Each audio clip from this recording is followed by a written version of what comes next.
Oh yeah, just got my ND filters in the mail. PolarPro, UPS just dropped these off.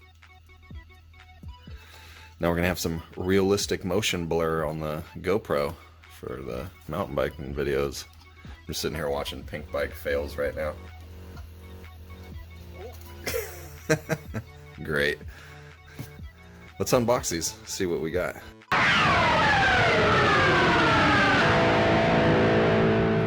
PolarPros ND 8, 16, and 32. Or the Hero 9. Now we get some realistic motion blur now, finally. This will be great, because I've been having to, outside just during the day, normal filming, not doing any action shots or anything, I've been having to turn my shutter speed so far up that just to combat the brightness, so my whites aren't just completely whited out and unvisible. I had to turn it up so high that you know, the motion blur gets all choppy and the video just doesn't look natural.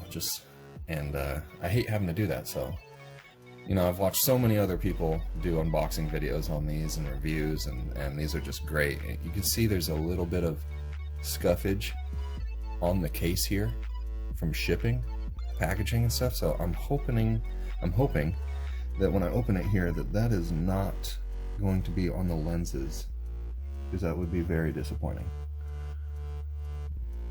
And no, they're nice and clean. Good. I was worried about that. That would definitely be grounds for sending them back. So this will be cool. Let's see how these go on. I ordered these directly from GoPro. I think you can order them from PolarPro as well. I got here in a couple days. Came with this little cleaning cloth, like most sunglasses do. A little microfiber. Actually, I don't think it's microfiber. I forget what it is, but it's like a little fine cloth for wiping your lenses. Let's see, this is a little get started, visit our page, blah blah blah, polarprofilters.com. So a little quick start guide. Uninstall the stock UV filter by pulling it up and turning the frame counterclockwise. Once removed, install your desired ND filter by pressing it down and rotating clockwise until it's squarely aligned to the camera lens. Be sure the ND etching is facing upwards. You should see it when you look down at the camera.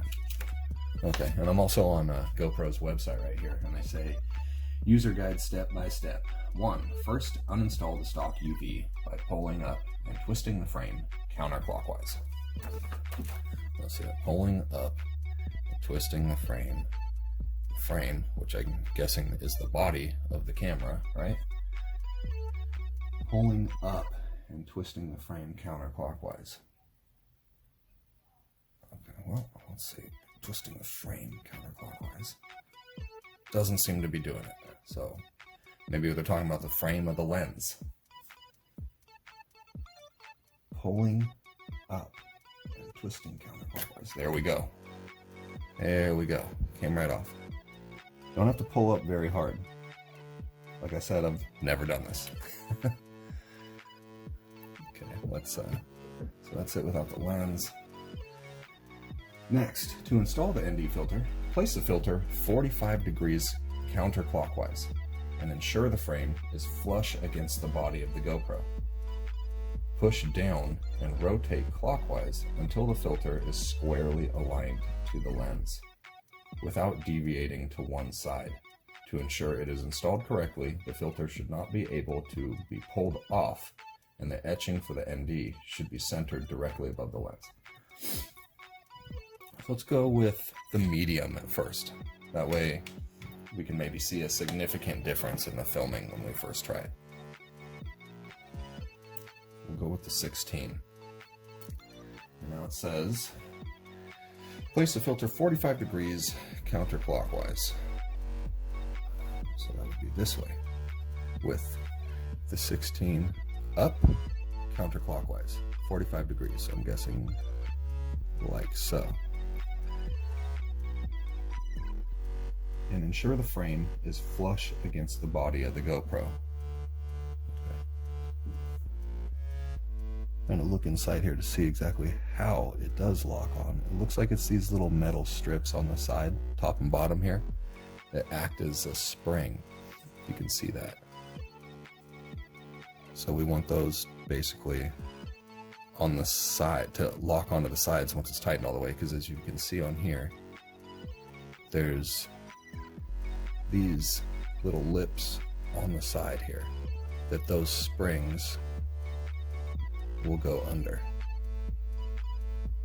So let's see, riding to the side, 45-degree angle, flush against the body, press down and twist. There we go. The ND16 is at the top, or the etching is at the top. Yeah, and it's on there. Well, actually, it goes with some of these that I just bought off of Amazon. You know, like these from Smart Tree. There's a million people that make these, and I don't use this little nut that's on here or the grommet. I was concerned when buying these for the first time that this piece of all thread was literally just screwed into this body. So if you actually held onto this, you could unscrew the two from each other, and I have not been able to do that, which I'm happy with. I was concerned that that was going to be an issue. The color's a little off, but it's cool. We'll be all blinged out. Yeah, well, so we'll try that, and we'll just put this stock one back in the case to hold on to it for good keeping. It's a nice little case it comes with here. They're raised up off of the lenses enough to where they're not touching them, chafing the lenses, which is a huge plus. I guess if they were in extreme conditions, rattling around in packaging or your luggage enough, they could rattle out of this foam and then rest against this and chafe. So maybe to combat that, if you're ever worried about that, you could put something like this in there over the top of them, a little rag, you know, to prevent that. I could just see that maybe event like one day being an issue. But yeah, pretty cool. So this will fit nicely in the camera bag too. So legit. Yeah, I'm pretty happy with that. So we'll do some side-by-side comparison here in a second. We'll film with no filter, and then we'll film with each filter under the same settings, probably going down a trail on a mountain bike or something, and see what all the motion blur looks like.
So I think I'm just gonna rock the case like this, guys. I put the little wipe that it comes with in here that has their little logo or insignia on it. That way, I mean, just handling these things and putting them on and off your camera and putting your stock UV lens in here all the time, you're gonna get fingerprints on them. So I'm just gonna have the little wipe right there, always.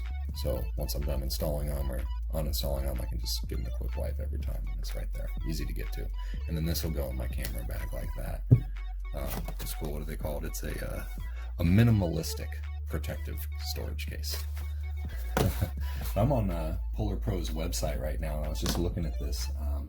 So what they say about each lens exactly, in their words, the ND8 filter offers 3 stops of light control, ideal for golden and blue hour filming, which is like morning and evening. The ND16 filter controls 4 stops of light, and it's great for afternoon filming. The ND32 filter offers a 5-stop filter, and it's perfect for bright midday shooting conditions.